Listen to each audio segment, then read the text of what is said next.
بخاری شریف کی آخری حدیث ہے، اور اس میں جو باب ہے اس باب میں قیامت کا تذکرہ ہے،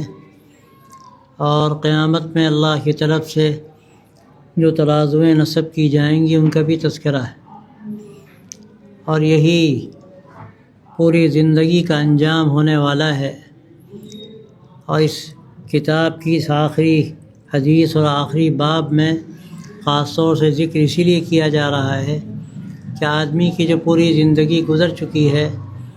اب اس زندگی میں اس نے جو کچھ کیا، کل قیامت میں وہ ساری چیزیں تولی جائیں گی، اور پھر اس کے بعد اللہ تبارک و تعالیٰ کے ہاں اس کا حساب ہوگا۔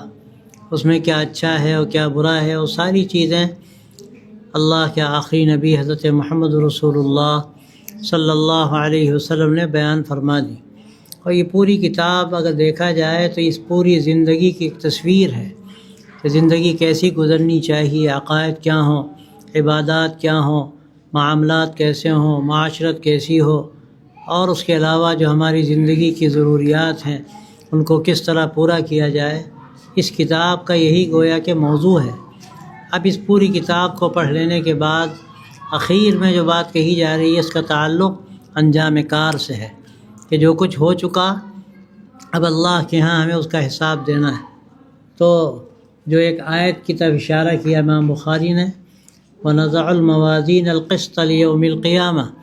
کہ قیامت کے دن ہم انصاف کی ترازویں نصب کریں گے، ٹھیک انصاف کے ساتھ جو فیصلہ کرنے والی ترازویں ہیں، بالکل تول کے صحیح ناپ و تول کے ساتھ پوری بات بتانے والی ترازویں ہیں، وہ نصب کریں۔ آپ آج کل ترقی کا زمانہ ہے، آپ دیکھتے ہیں کہ ماشا اور تولا اس کو بھی ناپا جاتا ہے، اس کو بھی تولا جاتا ہے،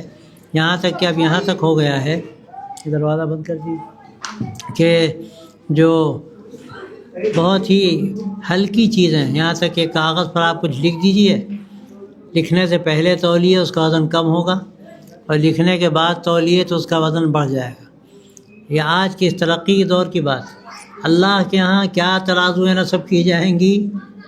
اس کا کوئی تصور بھی شاید نہیں کر سکتا۔ وہاں تو کیفیات بھی تولی جائیں گی اور ہر چیز تولی جائے گی۔ اللہ ایسی حساس ترازویں ہوں گی جن کا آج کچھ تصور کیا جا سکتا ہے اس نئے دور میں، لیکن اللہ تبارک و تعالیٰ کے ہاں ان کی کیا حساسیت ہوگی اور کیا نزاکتیں ہوں گی، کوئی چیز بچے گی نہیں جس کو ناپ میں طور میں لایا نہ جا سکے، وہ ساری چیزیں کل وہاں تولی جائیں گی۔ اور اس کے بعد چونکہ قرآن مجید کے اندر قسط کا لفظ آیا ہے، پھر اس کے بعد امام بخاری رحمۃ اللہ علیہ نے فرمایا کہ اللہ کے یہاں ترازویں نصب کیوں کی جائیں گی؟ بنو آدم کے اعمال تولے جائیں گے، بنو آدم کے اعمال جو ہیں ان کا وزن کیا جائے گا، اور یہ جو وزن ہوگا یہ ظاہر کا بھی ہوگا باطن کا بھی ہوگا۔ اس کی ظاہری شکلیں بھی تولی جائیں گی، کیفیات بھی تولی جائیں گی، طریقہ بھی ناپا جائے گا کہ اس نے کتنا صحیح کیا اور کتنا غلط کیا۔ اور پھر فرمایا، حضرت مجاہد کی بات نقل کی گئی ہے کہ القسطاس کا جو لفظ ہے اس کو رومی زبان میں ترازو کو کہتے ہیں، اور القسط جو ہے یہ مقسط کا مصدر ہے، مقسط کا مصدر ہے، اور اس کے معنی عادل کے ہیں۔ مقسط کے معنی عادل کے ہیں اور قاسط کے معنی ظالم کے ہیں۔ دیکھیے یہ باب کا جو فرق ہے جس کو سلب ماخذ کہتے ہیں وہی صورتحال ہے کہ المقسط اس کے معنی ہیں انصاف کے، اور یہی اگر ثلاثی میں چلا جائے تو اس کے معنی پھر ظلم کے آتے ہیں، اور قرآن مجید میں دونوں استعمال موجود ہیں۔ قرآن مجید میں آتا ہے اما القاسطون فکانوا لجہنم حطبا، کہ ظلم کرنے والے جو ہیں وہ جہنم کے ایندھن بنیں گے۔ اور مقسطین کا اور یہ دوسرا جو لفظ ہے باب افعال سے اس کا بھی ذکر ہے، اس کے معنی انصاف کرنے کے۔ یہ دونوں میں بہت بڑا فرق ہے، ایک مادہ ہے لیکن باب الگ الگ ہے، تو اس میں سلب ماخذ ہے، یعنی گویا کہ جو اصل چیز ہے وہ چھن گئی، بالکل الگ ہو گیا مسئلہ، ایک کے معنی انصاف کے اور ایک کے معنی ظلم کے۔ پھر اس کے بعد یہ فرمایا جو حدیث ہے اس حدیث کا تذکرہ فرمایا، اللہ کے نبی صلی اللہ علیہ وسلم سے مروی حدیث ہے، اور آخری حدیث کے طور پر اس کو نقل کیا، اور اس لیے نقل کیا ترازو کا ذکر آیا کہ ترازو میں ہر چیز تولی جائے گی۔ تو یہ ایک چھوٹی سی حدیث یہاں نقل کی گئی ہے، اور اللہ کے نبی صلی اللہ علیہ وسلم نے بات ارشاد فرمائی کہ دو ایسے کلمے ہیں، سبحان اللہ و بحمدہ اور سبحان اللہ العظیم، دیکھنے میں کتنا آسان ہے ان کو ادا کر دینا، زبان پر کتنے ہلکے ہیں، کہ اللہ کو بہت محبوب ہیں اور میزان میں بہت بھاری ہیں۔ یہ بات یہاں بتائی گئی، گویا کہ وضاحت ہو گئی کہ وہاں جو ترازویں نصب کی جائیں گی اور اس میں اعمال تولے جائیں گے، وہ ظاہر پر فیصلے نہیں ہوں گے۔ جیسے آپ دنیا میں دیکھ لیجئے، ایک لوہے کا ٹکڑا ہے اور ایک طرف آپ جھاگ لے لیجئے، کتنا جھاگ ڈال دیجئے ایک پلے میں، اور چھوٹا سا لوہے کا ٹکڑا ڈال دیجئے، وہ ٹکڑا جہاں لوہے کا آپ ڈالیں گے وہ جھک جائے گا۔ یہ دو کلمے ہیں کہ دیکھنے میں لگ رہا ہے بہت ہلکے ہیں، آسان زبان سے ادا کرنا، اللہ نے اس کا بہت وزن رکھا ہے، اور یہ وزن صرف لوہے والا وزن نہیں ہے ظاہری، بلکہ اللہ نے اس کو اپنے آپ بہت پسندیدہ قرار دیا ہے، حبیبتان الی الرحمن، اللہ تبارک و تعالیٰ کو بہت محبوب ہے۔ تو کیفیت کے اعتبار سے بھی اور کمیت کے اعتبار سے بھی اللہ کے یہاں اس کی قیمت بہت ہے، اور ظاہری اعتبار سے آپ دنیا میں دیکھیے تو کمیت کے اعتبار سے ہلکا سا کلمہ ہے، سبحان اللہ و بحمدہ اور سبحان اللہ العظیم، سیکنڈوں میں زبان سے ادا ہو گیا، خفیفتان علی اللسان، زبان پر کتنا ہلکا ہے، لیکن اللہ کے یہاں اس کی بہت قیمت ہے، اللہ کے یہاں بہت بھاری ہے یہ۔ اور کل نامہ اعمال کے جب پیش کیے جائیں گے، وہاں پتہ چلے گا کہ جب وزن کیا گیا اس کا تو کتنا اس کی قیمت اللہ کے یہاں تھی۔ اس سے ہمیں اللہ نے راستہ ہمارے لیے آسان کر دیا کہ ہمیں اپنے نیک اعمال کو بڑھانے کا اللہ نے موقع دیا۔ چھوٹے زبان پر آسان کلمات ہیں، آدمی ادا کرے، اللہ کے یہاں اس کی قیمت بہت ہے۔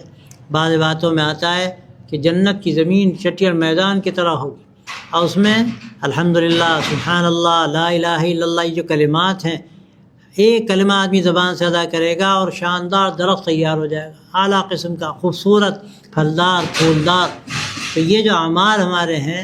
یہ اعمال اللہ کے یہاں بڑی قیمت رکھتے ہیں، اور بہت سے ہمارے اعمال ایسے ہیں کہ ہم سمجھتے ہیں بس معمولی ہیں، اللہ کے یہاں بہت قیمتی ہیں۔ تو یہ جو آخری روایت ہے، اس میں جو اس دن ترازویں نصب ہوں گی، ان ترازوؤں کے بارے میں گویا کہ وضاحت ہو گئی